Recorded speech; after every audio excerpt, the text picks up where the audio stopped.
It is a beautiful mid-March day today and the sun is shining and it's super warm out, but we know that since we're in Michigan, this is not gonna last. In fact, there's a good chance that we could get snow tomorrow, even though the weather is so beautiful right now. So we don't actually have anything started in our garden because of that. We are in zone 6B, 6A, 6G. And that means that we can't start anything outside yet because our frost date isn't for a good while, or our last frost date isn't for a good while. So we have to keep all of our plants inside. And in this video, I'm going to show you what we have started, because we start all of our seeds. And so I'm going to show you what we have started and all of our plans for all of our different plants and different collaborations that we're in right after this. And we also have to figure out how to keep you out of the garden. Hi, I'm Trey, and we have live music every Monday night at 9 p.m. Eastern Time. And if you like our music, you can also check out our music channel, which is Vineyard Chicks instead of Vineyard Chicks Homestead, and I would love to see you there. You can see here that we have our straw bales from last year enclosed by sheet metal. And we get this sheet metal from our nearby sheet metal supplier. And this is just their scrap pieces. And so we get them for like $1 or $2 each. And so we have a lot of them, and they're not all the same color, but that's fine. And we're going to use them to keep all of the straw that we use for our rows in place. And it's going to cut in half how much straw we need to buy and use every year. And so basically we use cardboard and the straw to keep weeds out of our plants. And this sheet metal is going to definitely help keep all of the straw together. Now, last year, these were my entries into Gale Southern Living's Weird Container Garden Challenge. And I really liked how they turned out. We used them to grow our potatoes and sweet potatoes, and I really liked how they turned out, so I'm going to be using them again this year.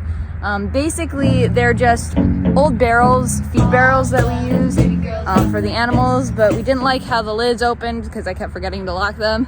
So we used them for these containers, and we drilled holes in the bottoms and filled them with gravel so that rodents and pests couldn't climb up and eat our potatoes.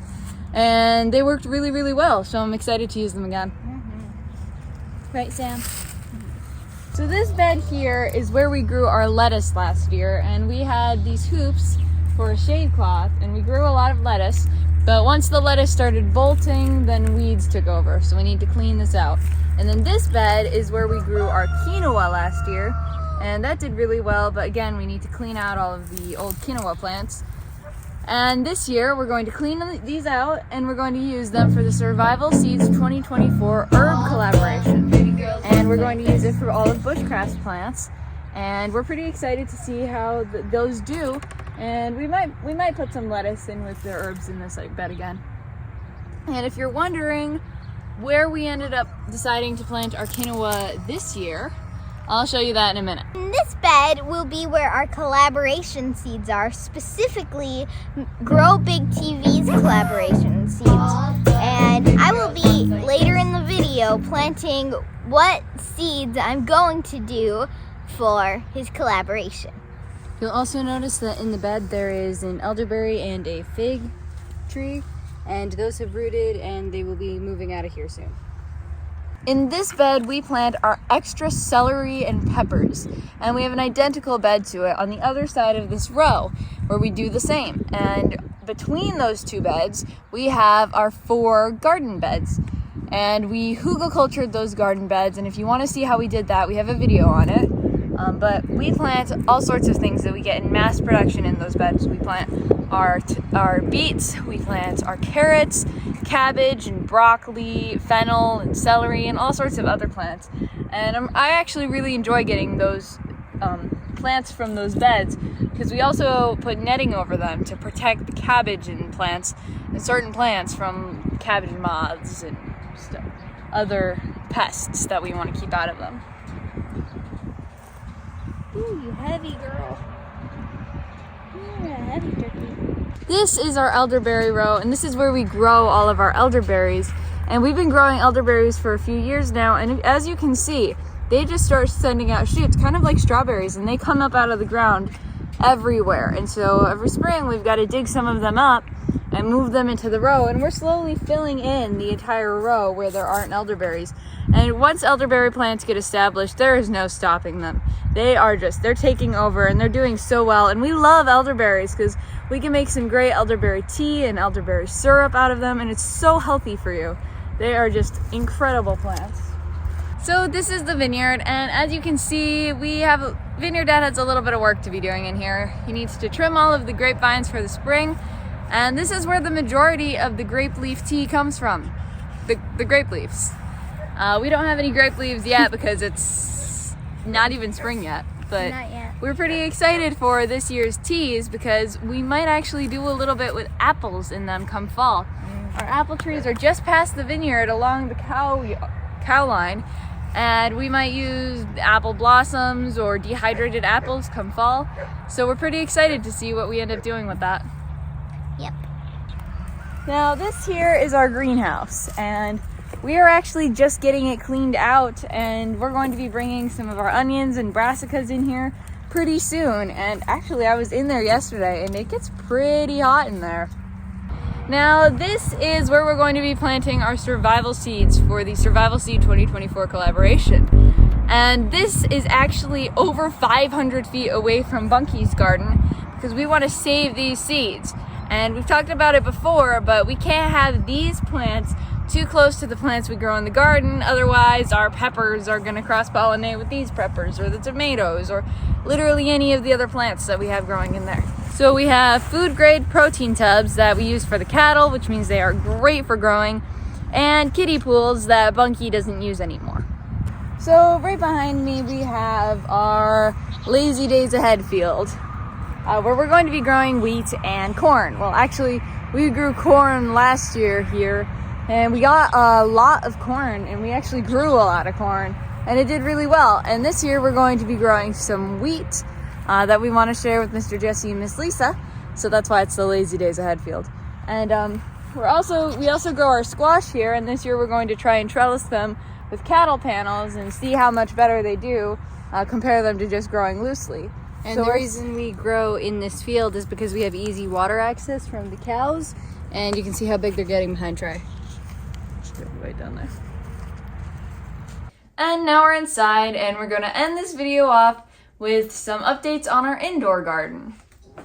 Now, we started some things for the WIG Mike's Chaotic Gardening Challenge, and we started the chocolate peppers, and we've been getting a lot of basil from that challenge, and we are really happy with it. And then we've gotten a few harvests from these microgreens. Now we're letting them grow out because they are kale, so we're going to move these. We're going to transplant them into the greenhouse and just let them grow, and we'll get some kale.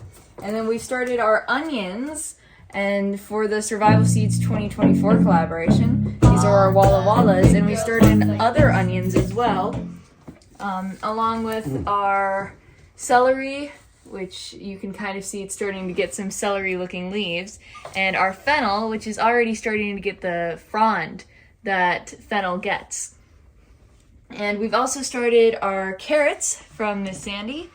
We had a lot of them. They germinated really, really well until KK dropped a comb in them, and we lost like 4 or 5 cells of carrots. And then we also have our brassicas that we've started. And on top of this, we showed in a previous video how we cold stratify our peppers with the chocolate peppers, and we've also started our other peppers. We've started our bell peppers, our Melrose peppers, our jalapeno peppers, our lemon drops, and we are really excited because the pepperoncini peppers from the Survival Seeds 2024 collaboration, I believe 6 of them have come up of the 8, yes. And we cold stratified those as well. So we know they've rooted, they just haven't quite come up from the soil yet. So we're really excited to get those going. Yes, I am too. Now we also cold stratified our coneflowers, our St. John's wort, and our yarrow. And then we also have planted some rhubarb, coffee beans, and hibiscus, just because. So now for the Grow Big 24 growing collaboration, contest stuff. So they chose 6 seeds for this collaboration, and whoever can grow the biggest of these 6 seeds wins the contest. And so the 6 seeds they chose is the Peter Pepper, and I actually won that contest, and it was also the only one I joined last year, and now it's the only one I'm not gonna join.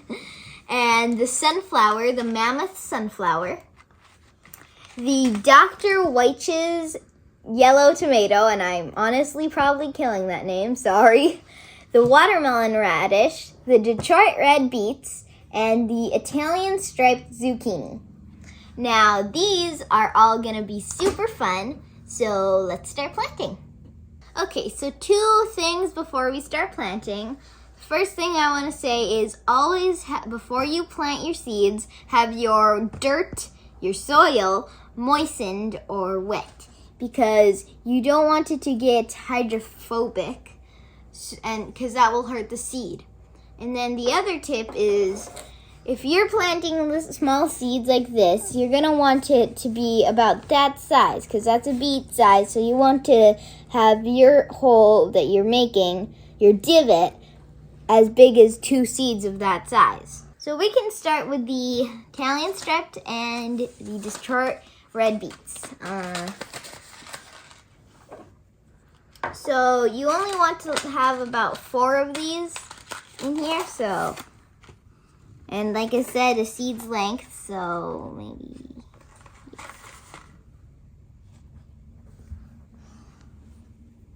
Then you can cover it up.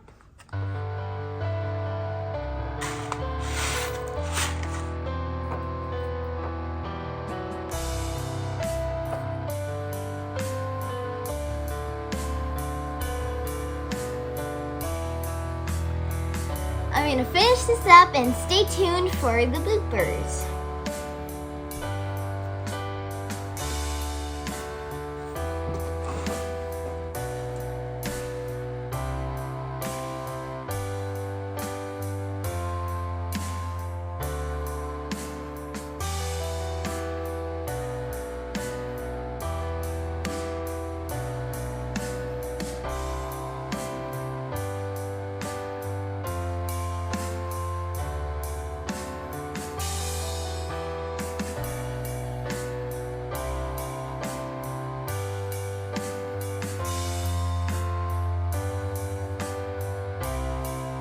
And the sun is out and it is super warm out, but we know because we are in Michigan